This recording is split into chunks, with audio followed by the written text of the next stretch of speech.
দেশের ৩২টি বিশ্ববিদ্যালয়ের অংশগ্রহণে সিটি ক্লাব মাঠে শুরু হতে যাচ্ছে টি10 ক্রিকেট টুর্নামেন্ট। এ উপলক্ষে সিটি ক্লাব মাঠে হয় ট্রফি ও জার্সি উন্মোচন, যেখানে বিশেষ অতিথি হয়ে আসেন তামিম ইকবাল।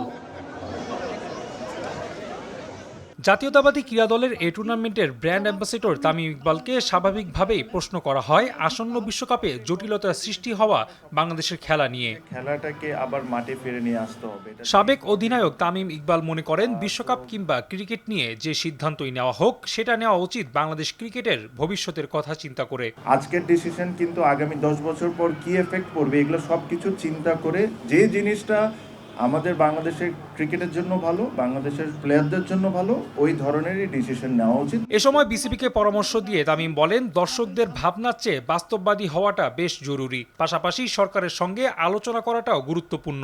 তবে বিসিবি যেহেতু স্বাধীন সংস্থা, তাই বোর্ডকে নিজস্ব সিদ্ধান্ত নিতে হবে। আমরা বাংলাদেশ ক্রিকেট বোর্ডকে একটা ইন্ডিপেন্ডেন্ট বডি মনে করি। অবশ্যই গভর্নমেন্ট এটার অনেক বড় পার্ট, আপনার গভর্নমেন্টের সাথে আলোচনা করতে হবে। বাট বাংলাদেশ ক্রিকেট বোর্ডকে যখন আমরা ইন্ডিপেন্ডেন্ট বডি মনে করি, তো বাংলাদেশ ক্রিকেট বোর্ডেরও নিজস্ব কিছু একটা ডিসিশন থাকতে হবে। আর তারা যদি মনে করে এই সিদ্ধান্তটা নেওয়া ঠিক, তাদের ওই সিদ্ধান্ত নিতে হবে। তবে চূড়ান্ত সিদ্ধান্ত হওয়ার আগেই সংশ্লিষ্টদের বারবার সংবাদ মাধ্যমে কথা না বলার পরামর্শ তামিমের।